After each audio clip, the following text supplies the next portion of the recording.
Hey guys, FaZe here, back with part 3 in our Whispers of the Old Gods review series. Now, the format is going to be exactly the same as last time. We're going to look at a card and make some notable observations about the card. And after that, we'll try to assess if the card is good in Wild, Standard, and in the Arena. So, having said all that, right into the cards. That's what you guys are here for. The first card we have is Tentacle of N'Zoth. 1 mana, 1/1. Death Rattle, deal 1 damage to all minions. Now, the obvious comparison to this would be something like Explosive Sheep, I think. You can kind of think of it as an Explosive Sheep mini, if you will. But the difference between 1 and 2 damage AoE is so huge that it makes Tentacle of N'Zoth actually pretty bad as an AoE clear. You would often see Explosive Sheep played in something like a Fatigue Mage or a very board control centric mage like Freeze Mage to like play on turn 4 with the ping and get like a pseudo consecrate because you don't have any minions on the board. You can't use Tentacle of N'Zoth the same way because all you would get is a 3 mana whirlwind, and that's pretty bad. Revenge is okay, but Revenge is 2 mana and has upside, whereas Tentacle of N'Zoth would be 3 mana and it would waste your hero power, so it's pretty bad if you use it that way. The way I see this being used is more as an activator for things like Acolyte of Pain, for potentially some Enrage mechanics, Rampage, God forbid. Anyway, safe to say that it will be pretty bad if you try to use Tentacle of N'Zoth as a AoE clear. The deck I see this, the deck I see playing this would be probably something like a Patron Warrior to get that extra whirlwind. But past that, I'm not so sure. So in Wild, this will definitely be playable. If you want like a 5th or 6th whirlwind in your Patron deck, this is your go-to minion because it synergizes well with the Death Spite hit. And it also clears a lot of the Death Rattle garbage that floods the board often in Wild. In Standard, it's going to be far less playable because Death Spite is rotating out, and there's no obvious way of basically activating Tentacle of N'Zoth aside from Death Spite. So in Standard, it's probably not going to be played. The note to make here is that if the meta, like wherever, if the meta turns into like Face Hunters for like too long, you can always tech this in and like deal with their board. But even if you do that, you still need a way to proc it. So I'm not so sure if this will see too much play. But yeah, in Wild it's playable in Patron. In Standard, it's not going to be that played. In an Arena, it's a completely fine card. It's if you play it on turn 1, it's essentially a 1 mana 2/1 because of the Death Rattle. And in some situations, you're going to get off a little bit more value than that. It's easier to play in the Arena because the 1 damage AoE is not that big, even if you nuke your own board. So it's okay. It's an okay card in Arena. You're gonna see this and you're gonna pick it sometimes. Okay, so moving on, the second card we have is N'Zoth's First Mate. 1 mana, 1/1. Warrior Pirate. Battlecry, equip a 1/3 Rusty Hook. The 1/3 Rusty Hook is a weapon. So the closest thing to this, funny enough, is Muster for Battle. You take away 2 mana, and you take away 2 1/1s, and you take away 1 durability of the weapon, and it's basically the same thing. Now, this card is really, really, really strong, I think. The problem with the card is its size, basically. It's just a 1-drop. 1-drops don't really have that much of an impact on the board, save for something like an Abusive Sergeant, which is always somewhat relevant if you have the board.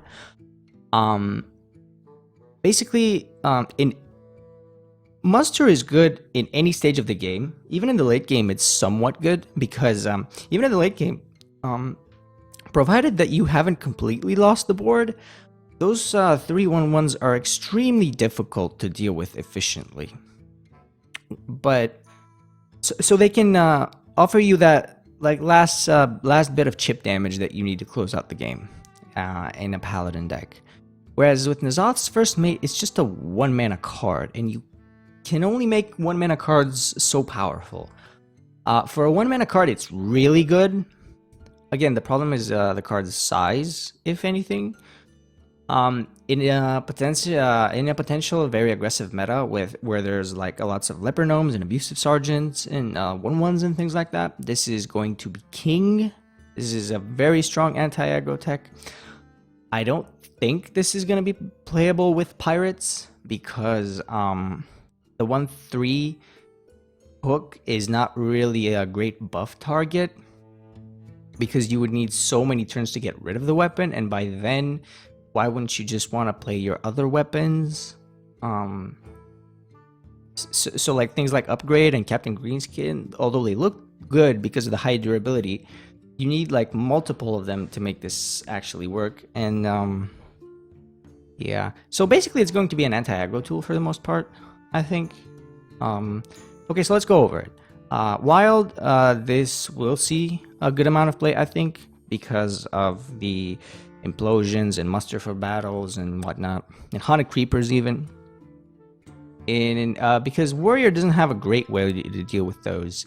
Yeah, you have your revenges and your death spites, but that only goes so far.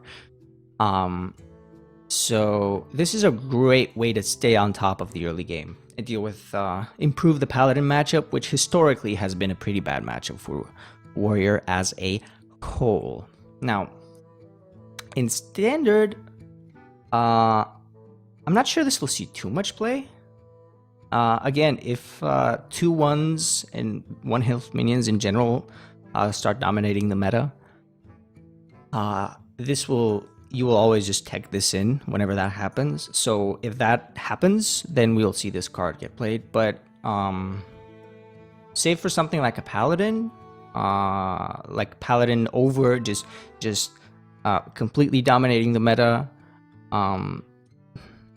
Wild is gonna standard is gonna be like the minions are gonna be a little bit chunkier, and this doesn't do anything against chunky minions.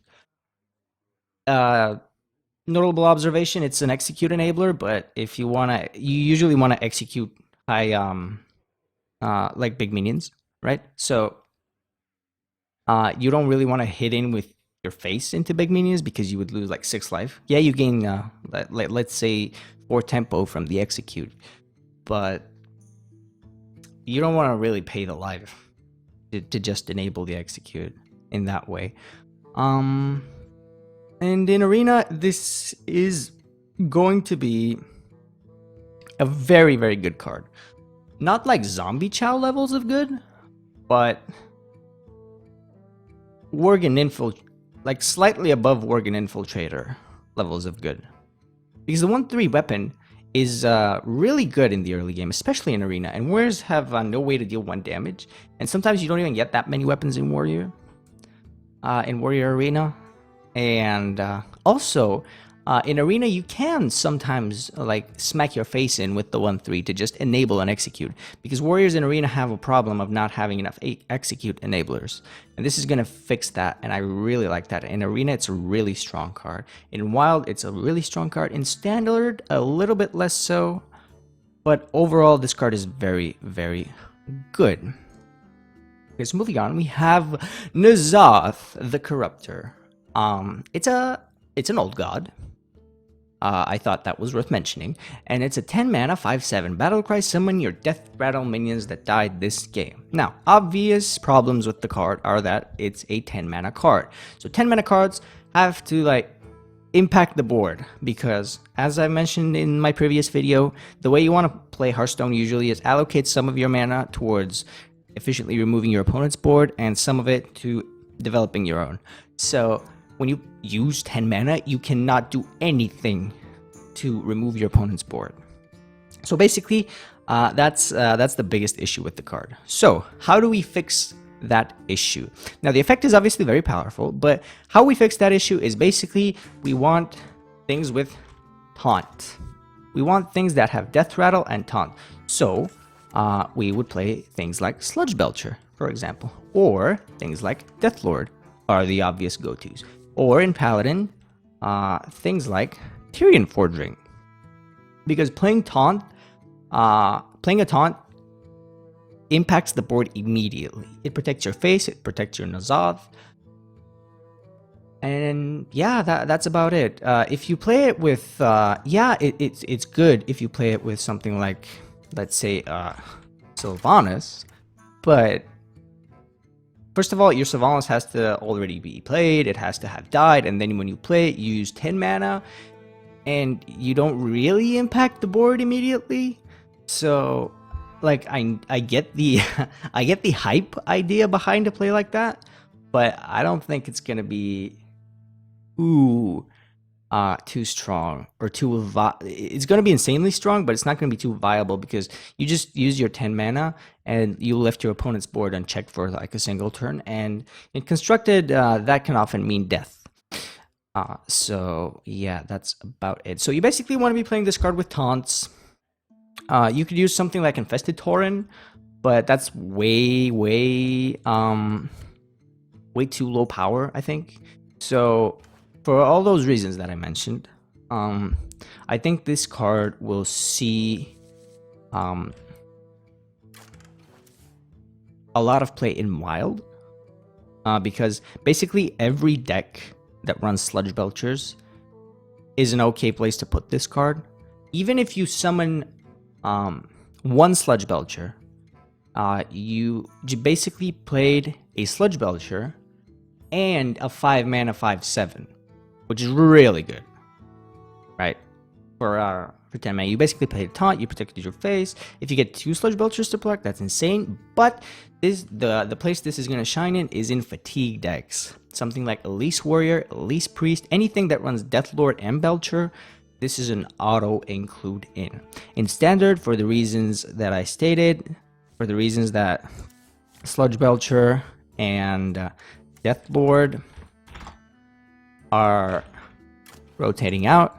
So for those reasons, the Standard is, I don't think it's going to be that good. Yeah, people are really hyped about it, and maybe it sees plays in something like Paladin, but the problem with that is that Tyrion is only one copy.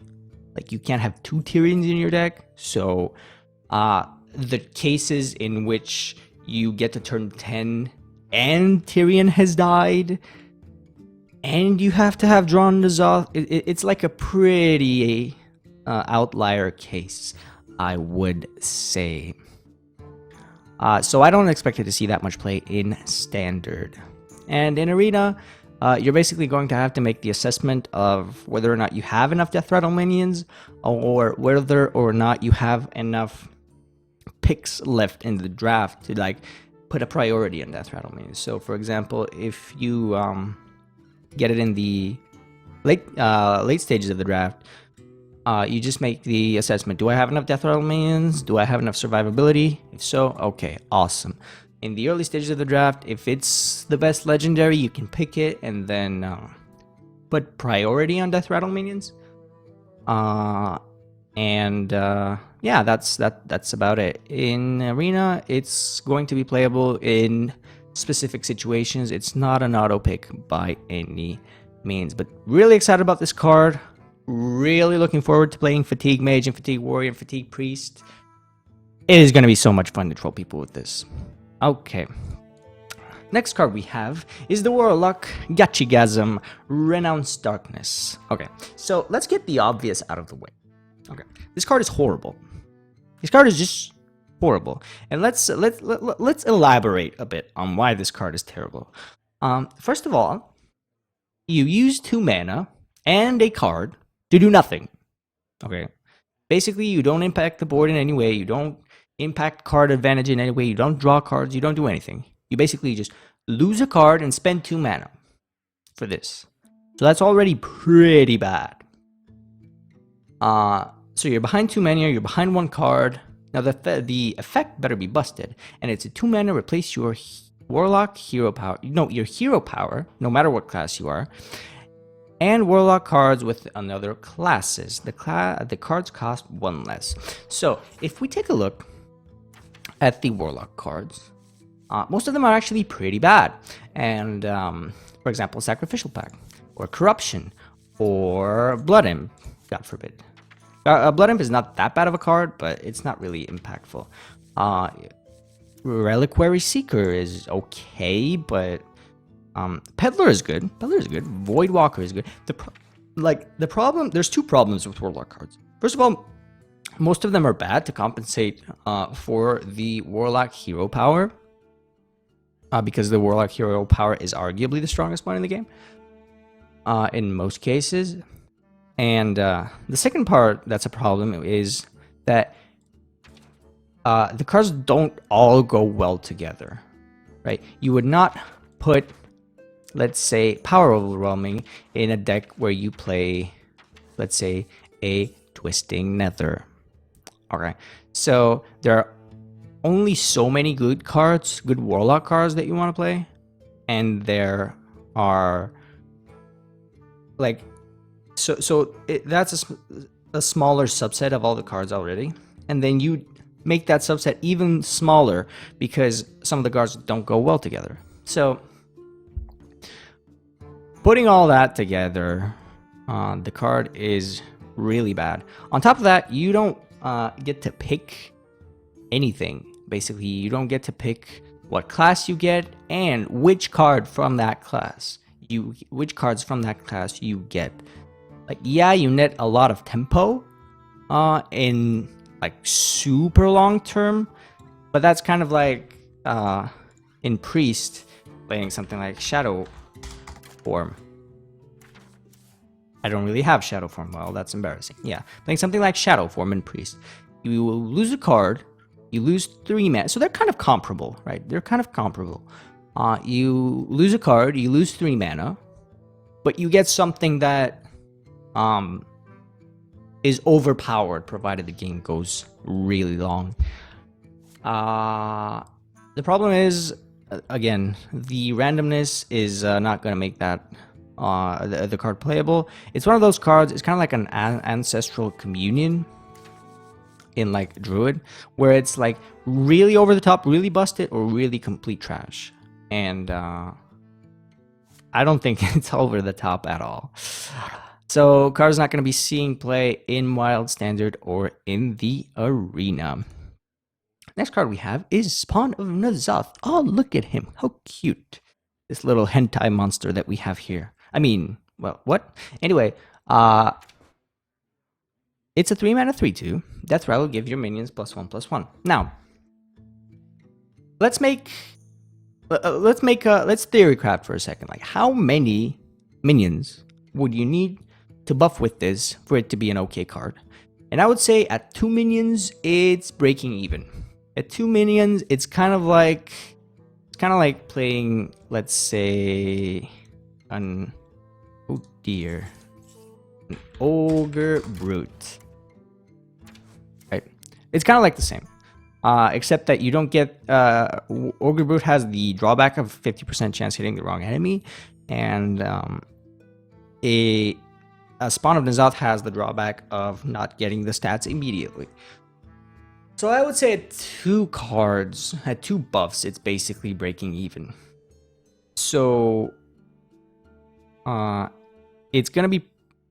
It's very conditional. It's a win more card. Kind of like something like Enhanso Mechano.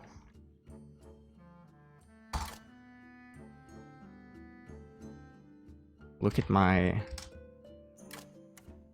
awesome spelling skills. So it's kind of like that because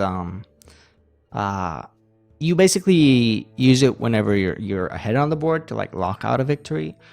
But Enhanso Mechano is a battle cry. This is a death rattle, so it's way too slow. You have to like play it on 3, anti-tempo yourself for like a 1.5 mana, I think, and then you have to have minions on the board, and then this has to like trade into something. Yeah, you could basically play 2 minions and trade it in. So there's something to be said about that, but it's kind of really circumstantial. So it's an okay card in the right situation, I think. Something that it would be good in is potentially a Soul of the Forest Druid, because you play some things, they have Death Rattle. You basically guarantee that this is going to always proc, because when you play Soul of the Forest on, let's say, 3 minions or 2 minions, you basically guarantee that those minions, that your board is not going to be removed over, let's say, the next 2 turns, which is kind of enough to like get Spawn of N'Zoth to work. And we saw a Soul of the Forest Druid with eggs and whatnot, so it might see some play.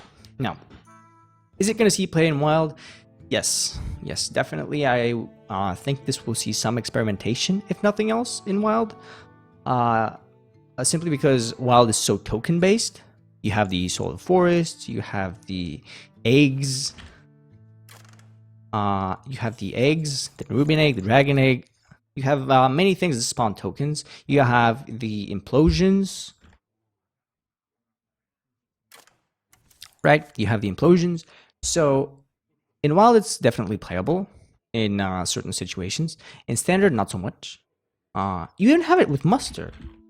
But all of these cards that I just mentioned, like half of them are rotating out, all except Dragon Egg.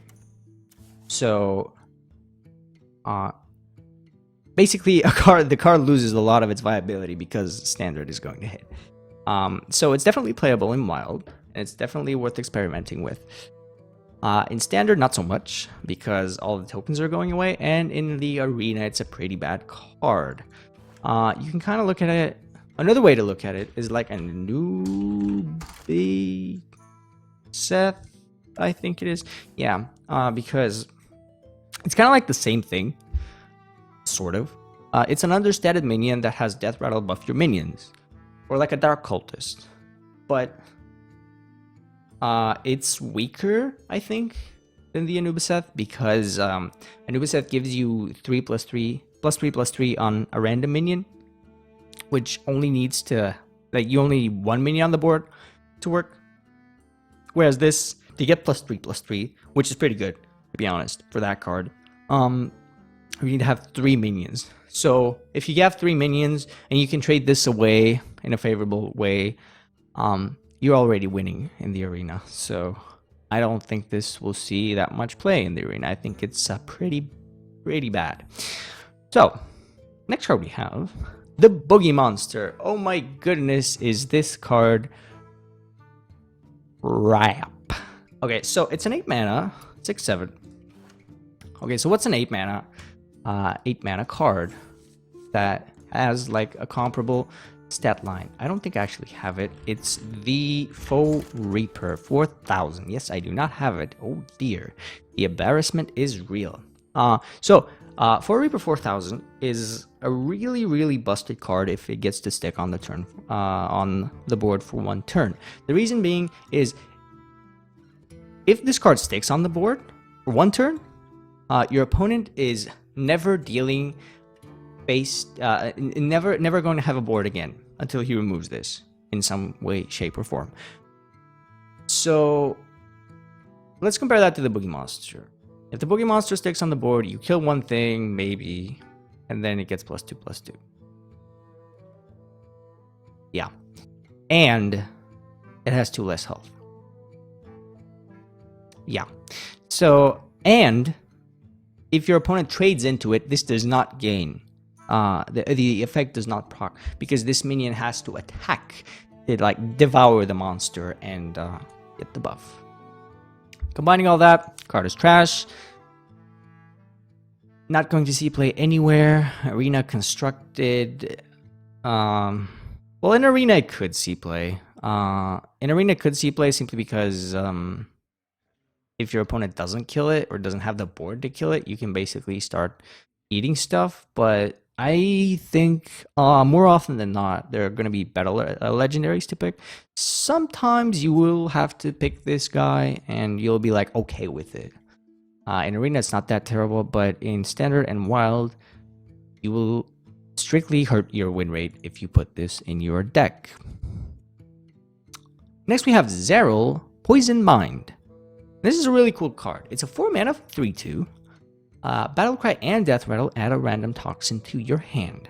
Now, to evaluate this card on any level, we have to know what the toxins are. And we have the toxins. Okay, so first of all, we have Blood Thistle Toxin. 1 mana, return a friendly minion to your hand, it costs 2 less. So it's kind of like, you can compare that to like a Shadow Step. I would pull it up. But the overlay is not really correct for that. So you would kind of compare it to like a bad Shadow, a slightly worse Shadow Step. It's kind of the same, except it costs 1 mana. So that's fine. Okay, so basically all of the toxins are like, have an equivalent, right? In a real card, in some way, shape, or form. You have the Briarthorn Toxin, which is give a minion +3 attack. That's a Blessing of Might. You have a Fade Leaf Toxin. That's basically a slightly worse Conceal, or even it's exactly the same as Finicky Cloakfield. And it's kind of weird because Finicky Cloakfield is one of the better spare parts, and this is one of the worst toxins. But I digress. Fire Bloom Toxin is something like a Holy Smite or an Arcane Shot, and King's Blood is, well, 1 mana, draw a card. It's nothing special. It's pretty good. It's pretty good. So, okay, now that we know all the toxins and we know how much mana they cost, what they do, let's try to analyze the card. So the obvious potential synergy with this is something like Gadgetzan Auctioneer. With Gadgetzan, these effects are basically going to cycle. They're 1 mana spells. They're cheap. You can fit them in. And on top of that, I think I've mentioned before, Rogue is one of the better classes to put this minion in, because Rogue has very strong tempo tools, like Preparation, and all the combo cards are very good tempo. So Rogue is basically very good at tempoing out. So good that it's right up there with Druid, like slightly behind Druid, I would say. Just because prep doesn't work on minions. But going back to the card, Rogue is very, as I said, Rogue is very good at tempoing out. But even for a Rogue, a 4 mana 3/2 is absolutely horrendous. Okay, you have something like Kazan Mystic, and I know it's weird to bring that up, but you have something like Kazan Mystic, which is basically a Shredder without the Death Rattle. So it's a 4 mana 4/3, which is not the most horrendous thing ever, but you play it, you're still really sad if your opponent doesn't have a secret. It's still a very bad 4, and this is even worse than Kazan. Okay, it's a 4 mana 3/2. It's very bad as far as tempo goes. So I think Rogue is definitely the class to put this card in. I think it best fits with Rogue. I'm not very versed in Rogue, so I can't really judge the card that well. But I think it has great potential to work with stuff like combo cards. Basically, because the toxins are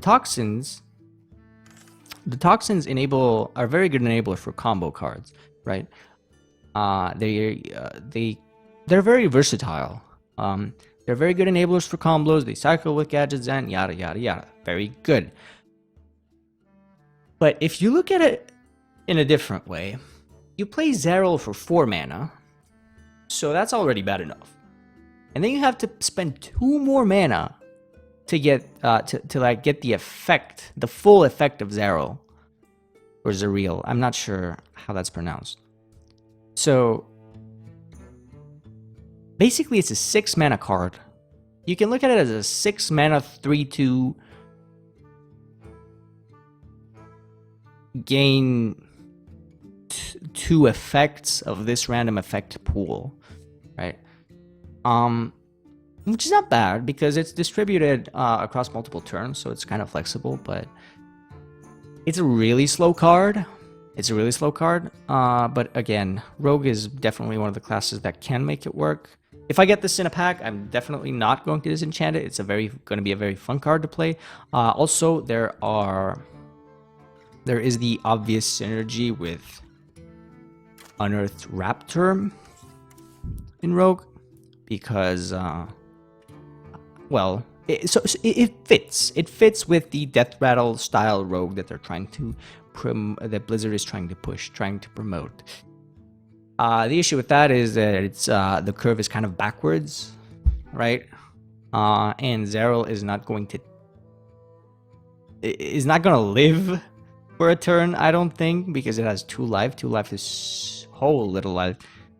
This is basically a backstab target since we're in Rogue. But definitely a very exciting card. Definitely a very exciting card.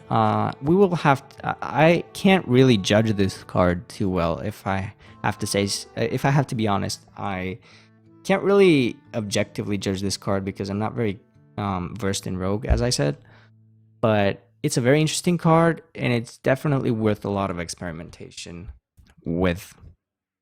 Also, Violet Teacher synergy and stuff like that. But you guys already know those things. I don't need to clarify additionally. So yeah, very interesting card in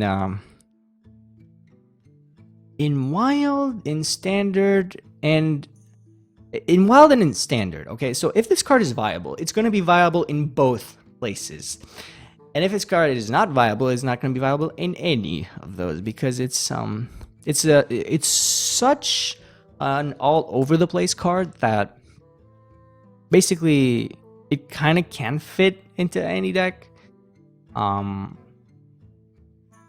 Like you can play this with Teachers, with Auctioneers, with Malagos, even the Firebloom Toxin one, that is. You have a decent chance of getting it anyway. You can stealth your Malagos and whatnot. So it basically, because the card is all over the place, it fits into every deck. So if it's good, it's going to be a staple of Rogue, and if it's not good, you will just not see it in Rogue. But as to whether it's good or not, I can't really tell, again. And in the arena, it's pretty bad. As I said, Rogue is very good at tempoing out, but the fact that arena is like a random draft and whatnot basically makes that fact less true in arena. It's it's substantially harder to tempo out as a Rogue in arena, just because you don't always get consistently the tools that you need to do that. So the slowness of the card is going to be very hard to mitigate, I think. But enough about Xaril. Very cool card. Looking forward to playing with it. Next card we have is Tentacles for Arms. It's a 5-mana 2/2 weapon for Warrior. Death Rattle, return this to your hand. Now, it's obviously a not efficient weapon, okay? This is not like Arcanite Reaper, because it's the same mana slot. It's the same mana slot in our as Arcanite Reaper. I don't know why it's not popping up. There we go. Because it's not craftable. I guess it's a classic card. It's a basic card. But yeah, it's kind of like it's the same mana slot as Arcanite Reaper, but it's so less efficient. Now, this is, I think, only gonna see play in very, very, very fatigue-based Warrior. And it's only going to see play in fatigue-based Warrior if, and only if, their metagame is slow enough. Because you play this versus aggro, you will lose the game. The 5 mana is too punishing. But if the metagame is really control-heavy, like in Control Warrior, and especially in like something like Elise Warrior, the amount of times that you just armor pass are so many. There's like probably 8 turns, or like 7 of those turns, depending on the matchup. And just having that to like fill out just to do something is very strong. And it's basically always going to be there. But if the metagame is that slow, I think we might have a problem. So I'm going to say that this is not going to be played in definitely not in Wild, I don't think. Actually, I shouldn't say that. It could be played anywhere, provided that the metagame slows down enough. But I think Wild is not going to slow down at all, because decks are getting more and more refined as more expansions come out. And in Standard, we'll have to see how the meta forms. It's still very hard to judge, because there are some very strong aggro tools released, and there are some very strong decks still that are going to be viable in Standard. For example, Face Shaman and Face Hunter is always going to be around. So if the metagame is slow enough, if there's like a lot of control matchups, you can put this in your Fatigue Warrior. Otherwise, steer clear of this card. And in Arena, don't pick this. Arena is very much a tempo-driven game. Warrior in Arena functions very differently to Warrior in Constructed, because Warrior in Constructed has a very very refined game plan, very refined core. Like, certain cards work very well with other cards. In Arena, it's hard to do that. In Arena, it's basically like develop minions, use your weapons to clear your opponent's board while hitting them in the face with your minions, and then deal the final blow, right? So it's it's a lot more tempo based in Arena, and this does not fit that strategy at all. Next card we have is Infest, and I'm not gonna lie, when I saw this card, I thought it was horrible, but the more I look at it, the more it's still horrible, but slightly less so. So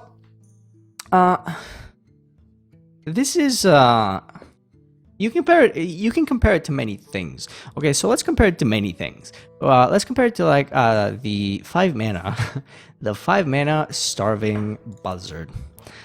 It's kind of the same, but it's 2 less mana, so it's kind of like closer to the pre-nerf Buzzard, because the pre-nerf Buzzard was not really a card anyway, you just played it to draw cards. So it's kind of close to that. It's 1 mana more, which is kind of annoying, but the difference between that is the pre-mana, the 2 mana pre-nerf Buzzard drew from your deck, which advanced your game plan. This does not do that. So that's pretty bad. Another thing you can compare this to is something like Lock and Load. You compare this to Lock and Load, and it's kind of the same thing, but the difference is that basically it's the same thing in the way that you just gain cards, right? Circumstantially. But for Lock and Load to work, you have to have a lot of spells in your hand. For Infest to work, you have to have a lot of minions on the board, and generally having spells in hand is going to be a lot easier than having minions on the board. The problem with this card is that it's an anti-tempo card, and yeah, there's like Unleash synergies and whatnot, and that's like obvious. So it's just, but if your opponent has like a lot of minions, they probably have a board that you want to address quickly before you die. So using 3 mana Infest to basically just draw cards maybe is not gonna be something that you want to play. I could see this seeing play, but not that much. It's kind of hard to judge, to be honest. Like, at first I thought the card was horrible. I'm slowly coming around to it. The biggest problem I see with this card is that contrary to Lock and Load, like it gives you just beasts. They're not even hunter cards. Hunter cards are much more valuable than beasts because there are weapons, there are spells, and there are quality minions. This only gives you beasts. So let's look at the beasts, right? Let's take a second to look at the beasts. There are some really good ones, right? You can get like what? King Zalik is fine. Web Spinner is okay, I guess. Desert Camel, meh, depends on the deck you're playing. Savannah Highmane, Gazrilla, obviously very good. Then we have the Druids. The Druid beasts are actually very high quality, much higher quality than the Hunter ones, I believe, save for Savannah Highmane. Rogues, you can get Pit Snake, you can get the Monkey. So overall, you get like quality-ish minions. You can get like a Direwolf Alpha, Haunted Creeper in Wild. So overall, you get like okay minions on average. It's not horrible. But the problem with that is that you just anti-tempo into yourself 3 mana. You wanna get, you got a lot of cards, right? You wanna gain back the board immediately after that. Because you basically anti-tempo yourself to get some value. Now you want to tempo out a bit harder than that. And beasts, they're like minions. They don't really help you do that very well. So that's why I still think the card is quite weak. Quite weak. I could be wrong on this. If the metagame is right, this is gonna be a very, very strong card.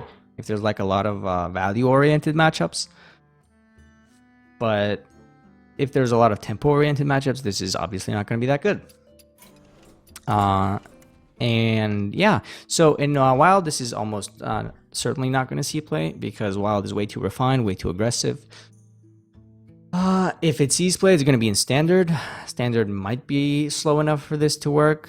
We'll have to see how the metagame forms. Keep in mind that we still don't have full information about all of the cards, so this is just me throwing my thoughts out there. But if this sees play, it's going to be seen in Standard, I believe. And in Arena, it's an okay card, I think. It's an okay card. Kind of like, you can even look at it as like an Arcane Intellect, right? You can look at it as like an Arcane Intellect that draws you 2 beasts, which is fine. It's not terrible. But you have to have 2 minions on the board, which is doable. I mean, it is doable. Or you can look at it as like a Cult Master. It's kind of the same thing as Cult Master, right? You basically have a board. So it's a lot. It's like there are a lot of comparable cards to this. But I think I've rambled long enough about this card. It's an okay card. Pretty weak, but it's an okay card. It's going to see some play in Arena, possibly some play in Standard, provided the metagame is right. And for the final card, because this review has gone on far too long, just like the last one, I tend to ramble on a lot. Apologies for that. Is Ragnaros Lightlord. So, our good old buddy Rag gets a brother, sort of. They're kind of the same card, but backwards, right? Which has been the theme of the expansion. So let's look at the card. It's an 8 mana 8/8 Paladin card, legendary. At the end of your turn, restore 8 health to a damage-friendly character. The big difference between these two cards is that the Lightlord Ragnaros can attack. And that's kind of a big deal. Like, it. The first time I saw it, I thought Ragnaros couldn't attack. The Lightlord Ragnaros couldn't attack. So I thought it was pretty bad. But then it clicked. It took like a second or two, but it clicked. And I think this card is actually pretty good. It's a pretty good anti-aggro card because you play this versus aggro. You're generally not going to have a board, but we'll talk about that later. You're generally going to get the face heal, right, for 8, which is kind of like heal bot, except it's a bigger minion, which is arguably not something you want to play versus aggro, because it doesn't trade well with their board, because they usually have a lot of small minions, and your big minion isn't really efficient at dealing with those. But the upside is that you get to heal your face, and if your opponent leaves it up, you potentially get to heal your face again. So that's very versatile. So it kind of locks out aggro and puts them in a weird spot where they either have to kill this or hit you in the face really hard. And if they hit you in the face, this kind of heals you up again. So yeah, and aggro can't usually afford to spend 8 damage on this. Aggro is not. There's not a lot of efficient removal in aggro decks. It's usually just damage based stuff like fireballs and kill commands and whatnot. So they basically can't afford to let this heal you twice. It puts the aggro player in a very weird spot when you face up against this card. And for that reason, I think it's really strong. And in control matchups, you can trade into something and it can heal itself. So it's kind of like versatile in that way. Something noteworthy is that you're not going to always get the heal when you need it. Because if you have a board versus an aggressive deck and you need the heal, sometimes you're not going to be able to trade off the damage minion, and it's going to heal the damage minion. But that's like a 50-50 or 33% or like a 66% chance, like in the worst case usually, because versus aggro you don't tend to have board control, so your board tends to be empty more often than not. So I would say in like 5% of cases, or between 5 and 10% of cases, yeah, let's say 7% of cases, just for the heck of it, Lightlord Ragnaros is not going to be able to heal your face, because you need to have board control. You would need to have a damaged minion on the board. You would need to not be able to trade away the damaged minion. It's like very specific, and even then you have like a 50-50 to like get the face heal if you need it. So all in all, it's a pretty good card. The obvious issues with the card are Big Game Hunter and, believe it or not, Tyrion, because it clashes with the 8 mana slot. But it's a very strong anti-aggro tool. I believe this is very likely to see a good amount of play, provided a control paladin actually manages to crop up. And it's an okay card to put in like Murloc Paladin, because Murloc Paladin is going to be okay in Standard as well. Like, yeah, we lose Murkai, as I said before, but it's okay. We can lose Murkai and it's still going to be an okay deck, because the overall power level is going to go down. In Wild, it depends. It depends. You can still play it in like Murloc Paladin, get that extra heal. But I get the feeling that something like Forbidden Healing, the 2-mana Forbidden Paladin spell that heals for like potentially 20, it's going to be a bit stronger in Standard. But we'll have to see. The card has very high potential. We'll see if BGH gets changed, if the meta is very control heavy, things like that. But the card has definitely potential to see a lot of play, I think. So in Wild, probably not going to be played. In Standard, there's a lot more leeway for this to see play, I think. But again, obvious problems with the card. 8 mana, 8/8, dies to BGH. But hey, even if it dies to BGH, you got the 8 heal. So I don't know, if it dies to BGH, it's still pretty bad. Never mind. I'm starting to ramble on. But yeah, the card is good. It's better than it looks. It's substantially better than it looks. Like, when you just think about the situations and the scenarios, the card like is surprisingly good at like, dealing with aggro. Surprisingly. But yeah, so that's about it for the review, guys. I hope you liked it. Let me know what you thought in the comments below. What do you think of the cards? What do you think of the review? Did I do an okay job? Did I nail every card, or did I bomb every single one? And also, if you have like any feedback towards the videos or anything like that, I would love to hear that. Please just get in contact with me. I'll make sure to check all my social medias and mails and stuff like that. They're like all over the YouTube channel, so it should be pretty easy to find. But yeah, let me know what you guys think. I will read any piece of text that you send at me, because I really want to make like improve my content for you guys. So all that being said, thanks for watching, guys. If you liked it, consider like hitting the subscribe button, hitting the like button. It really helps me out. It's like it really helps keep morale up, basically. And yeah, I will catch you guys in the next video.